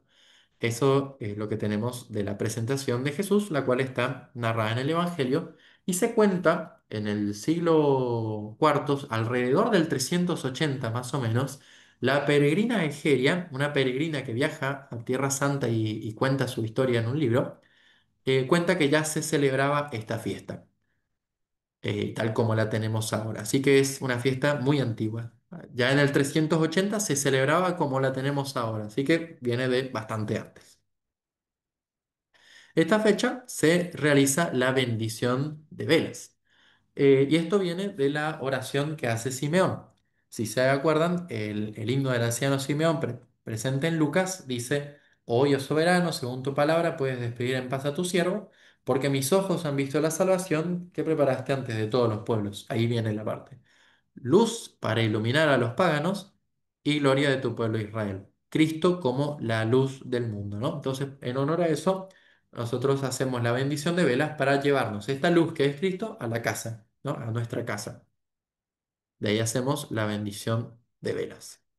Este es un detalle que quería mencionarles porque por ahí en muchas parroquias se pasa desapercibido y es que durante las bendiciones lo que se canta debería ser el tropario. Se puede cantar alguna canción, sí, que tenga que ver con la fiesta, pero en general lo que es más propio y puntual de la fiesta es que se cante el tropario que tenemos en el libro de la liturgia. Por ejemplo, durante la bendición de velas iría este tropario. Dice, alégrate llena de gracia, Madre de Dios Virgen, porque de ti resplandeció el sol de justicia, Cristo Dios nuestro, el que ilumina a los que están en tinieblas. Regocíjate también tú, anciano Simeón, habiendo recibido en tus brazos al Salvador de nuestras almas, que nos dona la resurrección. Estos troparios se cantan según los 8 tonos del año litúrgico. Así que les pueden preguntar a sus párrocos cómo se cantan los troparios y está bueno para hacerlo mientras se bendicen las cosas, ¿no? Así que en cada fiesta en la que se bendice algo, se canta el tropario de la fiesta mientras el sacerdote va bendiciendo con el agua bendita. El 25 de marzo tenemos la fiesta de la Anunciación, que es el gran momento de la encarnación de nuestro Señor Jesucristo, que es la gran fiesta en la que Dios entra en el mundo. Si bien en la Navidad es como la fiesta más grande en la que Dios entra en el mundo, ahora estamos recordando el momento de la encarnación, donde Dios se hace carne, se hace hombre. Es en el momento, esta es la gran fiesta que le da a la Virgen todo el peso y el valor que nosotros, bueno, que tiene para todos nosotros. Si bien podríamos decir que es la Inmaculada Concepción, es la fiesta del sí de la Virgen, la cual la constituye a ella como un nuevo templo, porque está llena de la presencia de Dios, como un nuevo Sinaí, porque es un punto de la manifestación en la que Dios bajó a la tierra, como en el monte Sinaí, cuando Dios le habló a Moisés, de una nueva arca de la alianza, como ya habíamos visto en la fiesta de la presentación de la Virgen en el templo, y es el gran resumen de la historia de la salvación, porque es el punto más claro donde se ve cómo Dios salva a la humanidad colaborando con la misma humanidad. Piensen que acá me dicen, ¿cuánto trabajo para los párrocos? Sí, hay que darles trabajo a los párrocos, sí, para eso están. Entonces, hay que tener en cuenta que la fiesta de la Virgen, de la presentación, perdón, de la Anunciación, es un resumen de toda la historia de la salvación de la humanidad. En sí, fíjense que Dios salva a la humanidad con la humanidad. Dios no salva a la humanidad en contra de su voluntad, Dios no la salva sin pedirle permiso, Dios no le salva sin pedirle que colabore. Toda la historia de la salvación, desde el inicio, ¿no? Desde que el hombre cae en el pecado, pero de ahí en adelante Dios cuando rescata al hombre, lo hace colaborando con el hombre en todo momento. El punto de la encarnación de Jesús en la Virgen, el punto del gran sí de la Virgen María, es el gran punto fuerte de la colaboración entre Dios y la humanidad en el que se da que la voluntad divina y la voluntad humana se unan y es lo que trae al Salvador al mundo. Obviamente el punto más culmen de la colaboración divina y humana es Jesús. Sin embargo, acá es el punto en el que la humanidad, en la voz de María, le da su sí a la salvación que baja de Dios. Entonces, es una gran fiesta, resumen de todo, de toda la salvación, ¿no? Así que volvemos al... en el icono de la Virgen, por ahí no sé si algunos de ustedes lo tienen como por ahí en la memoria, si se acuerdan qué estaba haciendo la Virgen cuando se le aparece el ángel. A ver si alguno se anima a escribir en el chat, si se acuerda qué estaba haciendo la Virgen mientras tanto. Muy bien la frase de San Agustín, justamente. Perfecto. A ver si alguien se acuerda. Rezando el Rosario, dice. Sí, ya creo. Rosario no había en esa época. Exactamente, tejiendo. La Virgen estaba tejiendo. Esta historia también nos viene del Evangelio de Apócrifo de Santiago. Esa historia nos viene porque cuenta que tenían que reparar el velo del templo y tenían que coserlo y hicieron un sorteo y le tocó a la Virgen. Y la Virgen estaba cosiendo, estaba preparándose, estaba tejiendo y ahí es cuando llega el ángel Gabriel a hacerle la anunciación. Entonces ahí tenemos otro mini detallito proveniente del Evangelio de Santiago que nos da grandes detalles de la vida de la Virgen y por eso hasta ahora tenemos, miren, puedo dibujar el, el, eh, el manojo de hilo en la mano de la Virgen. Bien. Continuando, borrar esto, ahí está. Continuando, este evento del sí de la Virgen es como un punto puerta en la salvación de la humanidad. Es el punto, como dijimos, en el que la humanidad colabora perfectamente con Dios, con la voluntad de Dios. Y por eso, hasta el día de hoy, en los iconostasios solemos tener iconos de la Anunciación, justamente. En algunas parroquias suele estar puesta el icono de los cuatro evangelistas, lo cual no está mal, pero usualmente lo más común es tener la Anunciación de la Virgen, porque es el momento en el cual se abre la puerta a través de este evento, en el cual Dios mismo viene a la humanidad a traer la salvación a todos. Entonces, por eso, así como en la Divina Liturgia se abre esta puerta, para traernos la gracia, ¿no? En especial de los sacramentos, de la Eucaristía. Así también en su momento la Virgen sirvió de puerta para la llegada del Salvador y por eso se lo recuerda de una forma muy especial poniéndolo en el centro del iconostasio, en la puerta santa. Generalmente no hay una bendición en particular, pero está bueno recordarlo porque es una cosa mundial, que se recuerda el Día del Niño por Nacer, que si bien no está estipulado dentro del calendario litúrgico de nuestra iglesia, es una realidad muy triste en la que vivimos y que siempre viene bien que tratemos de rezar por esta causa, por todos los niños por nacer de todo el mundo, ¿no? Está bueno, no es propio del calendario, pero está bueno recordarlo y hacerlo, ¿no? De rezarlo. Y si bien no hay una bendición particular, sé de algunas parroquias en las cuales se da bendición a las mujeres que estén embarazadas. Así que, nada, es una práctica muy linda. Y estas bendiciones que, no, si bien no están estipuladas dentro del bendicional, así como otras, por ejemplo, como vimos la bendición del agua, son lindas y está bueno. Por ejemplo, cuando se bendice un papá el día del padre o una madre el día de la madre. Eh, Exactamente, se hace también el 25 de marzo la marcha en honor al niño por nacer, eso también. Acá en Argentina también. Seguimos el 6 de agosto, ya nos acercamos a fechas que nos tocaron hace poco, es la fiesta de la transfiguración de nuestro Señor Jesucristo. Es conocida como la gran fiesta de la manifestación divina. Es la gran fiesta en la que Dios se manifiesta, en la que, si bien la teofanía es donde se manifiesta la Trinidad, esta es una gran fiesta en la que Jesús nos manifiesta su divinidad como Dios. Jesús se muestra como Dios a sus apóstoles más cercanos, a Pedro, Santiago y Juan. Por eso se lo considera como una gran fiesta de la manifestación divina. En sí, si prestan atención, bueno, es un gran signo de esta manifestación divina son las personas que aparecieron a su derecha y izquierda, que son Moisés y Elías.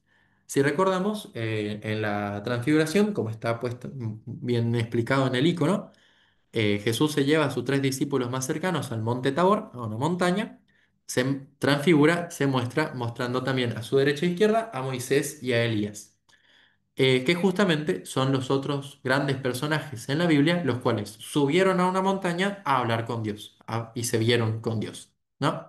Entonces ahora Jesús lleva a sus discípulos a una montaña y se muestra a Moisés y Elías hablando con quién, con él, con Jesús. ¿no?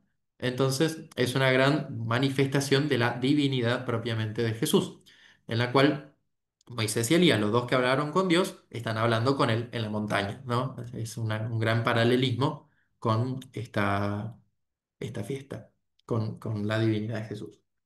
Entonces, eso es lo que se manifiesta y se recuerda de forma especial.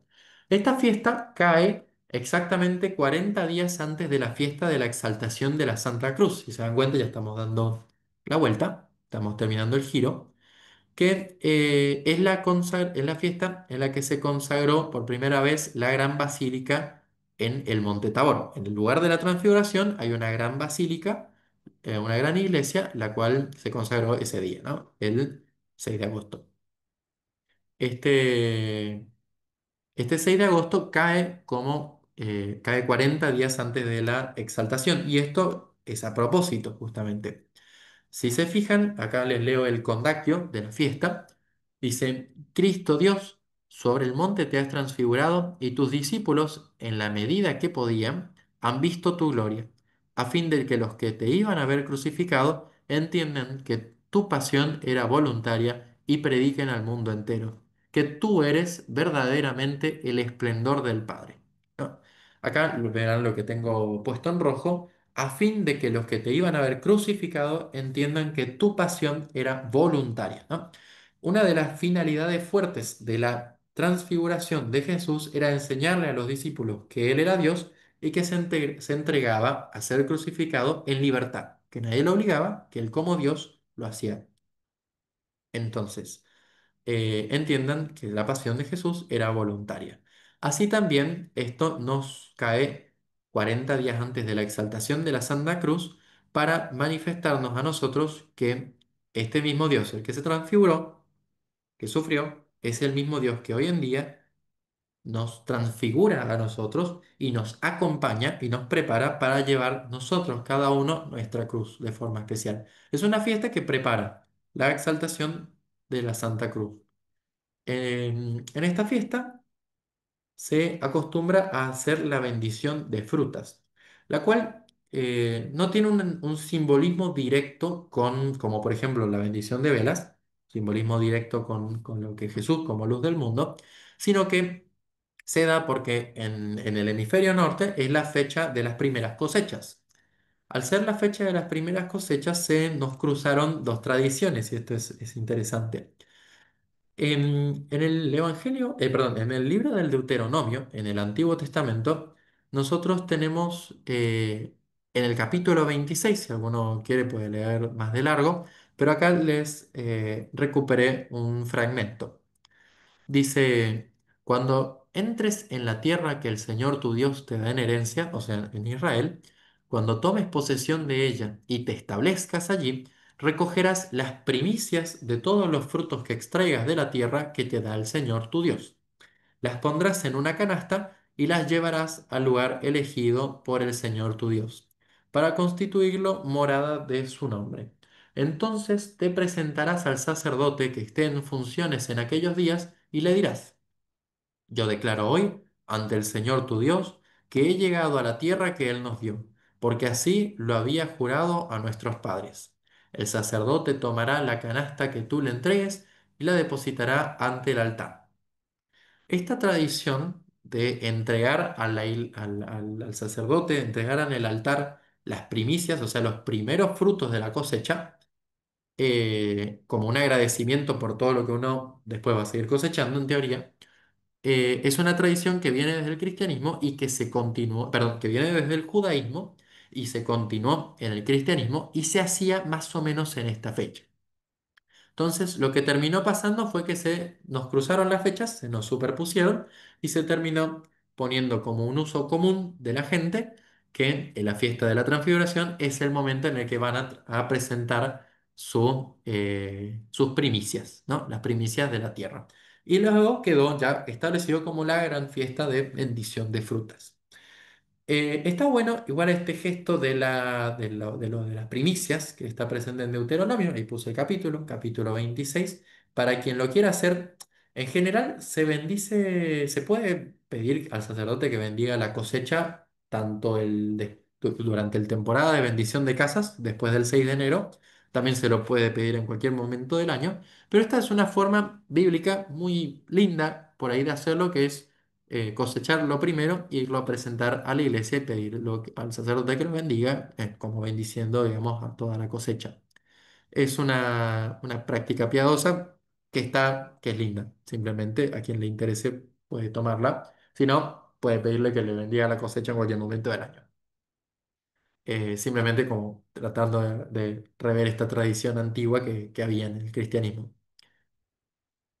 Finalmente, la última fiesta que nos tocó hace poco, estamos todavía dentro de la posfiesta de la dormición de la Madre de Dios que se celebra el 15 de agosto. Esta fiesta, así como la Navidad, está precedida por un ayuno que arranca el día de San Felipe.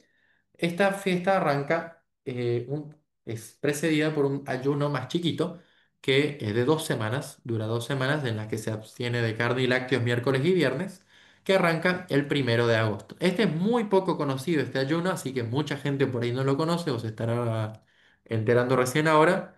No se preocupen, pero es un ayuno propio de la iglesia que está y que nada, está bueno por ahí prestarle una especial atención o empezar despacito a prestarle atención. Arranca el 1 de agosto, coincide justo con la fecha en la que celebramos también a los mártires macabeos. Y es en sí, dentro del año litúrgico, la última de las fiestas fijas. Todavía no vimos las móviles. Esta es una tradición que surgió propiamente en la comunidad de cristianos en Getsemaní, en el monte de Getsemaní, donde se creía que fue el evento de la dormición y asunción de la Virgen María. La comunidad de los cristianos la celebraba en esta fecha. El- Posteriormente, el emperador Mauricio, que estuvo reinando en el siglo sexto y séptimo, la vuelve una fiesta oficial para todo el imperio en la que se celebra la dormición de la Virgen María. Podemos tener como varios detalles dentro del icono. Por empezar, la fiesta de la dormición, nosotros creemos que la Virgen, como nació sin pecado original al ser pura, al vivir no sufre las mismas consecuencias del pecado que sufrimos todos nosotros. Una de esas consecuencias fundamentales del pecado es precisamente la muerte, ¿no? Como está narrado en el propio libro del Génesis. La Virgen, al no tener el pecado como nosotros, no tiene que transitar la muerte para ser elevada al cielo. Simplemente por eso hacemos el acento especial en el oriente de decir dormición, porque no es una asunción, o sea, no es una asunción, o sea, la Virgen va al cielo en cuerpo y alma. Sin embargo, nosotros queremos hacer un acento especial llamando la fiesta dormición puntualmente para hablar de que la Virgen se durmió sin pecado y no necesitó pasar por la muerte como si nos toca a todos y cada uno de nosotros. A algunos le entrará por ahí la curiosidad suelta y entonces, ¿por qué Jesús sí se murió? Que él tampoco tenía pecado, y es que él recibió las consecuencias de nuestros pecados, de los pecados del resto de la humanidad, no suyo, obviamente. Entonces, la Virgen que no recibió pecado, no necesita pasar por la muerte para subir al cielo, sino que asciende, es asunta, es llevada, ella no sube, la suben eh, en cuerpo y alma. Acá le puse una atención porque hay una tradición muy interesante sí, todas estas fiestas son de precepto. Sí, sí, sí. Eh, bueno, no se preocupen, muchas veces, en la mayoría de las veces estas fiestas no son feriado. Entonces, bueno, cuando hay, cuando hay una verdadera justificación por la cual no se puede ir, no va a ser un pecado. Pero sí, dentro de lo posible, traten de asistir. Estas fiestas son de precepto. Em, bueno, eso que quería señalarles acá arriba es una tradición dependiente de esta fiesta, la cual es muy interesante. Cuenta la historia que la Virgen María, cuando estaba siendo llevada a los cielos, el apóstol Tomás, como siempre, llegó tarde.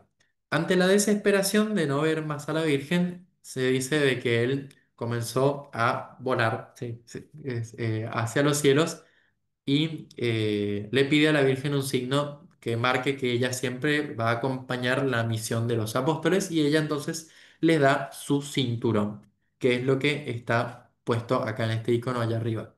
Este cinturón está y se lo venera. Hay una fiesta, de hecho, de la colocación del cinturón de la Virgen María que se celebra el 31 de agosto. Las reliquias del cinturón están también en el Monte Athos y bueno, acá tienen arriba a la derecha está el relicario grandote donde está puesto el cinturón y acá abajo, en el rojo de abajo, más de cerquita pueden ver lo que queda del cinturón después, obviamente, de 2000 años. Entonces, eh, vamos a continuar. Las flores, esta fiesta se bendicen flores debido a que cuando los apóstoles se juntaron para la dormición de la Virgen, ella se duerme, la cierran en el sepulcro creyendo que está muerta, llega el apóstol Tomás tarde, ¿no? Como habíamos narrado, y pide ver el cuerpo de la Virgen una última vez para despedirse. Esto hace que los apóstoles, entre todos, entre los 12, corran la piedra, la muevan y entren al sepulcro. Y en lugar de encontrar lo que se esperaría, que es un cuerpo ya en descomposición, se encontraron con una cama de flores. En donde debía estar el cuerpo, estaban solo flores sobre lo que sería la tumba y el manto de la Virgen puesto, como si se hubiese fumado y dejado las flores ahí. Y bueno, después lo de Tomás volando viene después. Entonces, eso de ahí viene la bendición de flores de ese día. Nosotros bendecimos flores que, bueno, algunos las arman en canastitos y se pueden bendecir flores, hierbas aromáticas o medicinales, ¿no? Así que ahí puede entrar desde cualquier yuyo que puedan hacer para el té, flores puntualmente en especial, y también algunas hierbas aromáticas, incluso condimentos. Por poner un ejemplo, acá puse romero, pero pueden armarse un lindo manojo para bendecir de flores y de hierbas aromáticas y, como sabemos, medicinales también.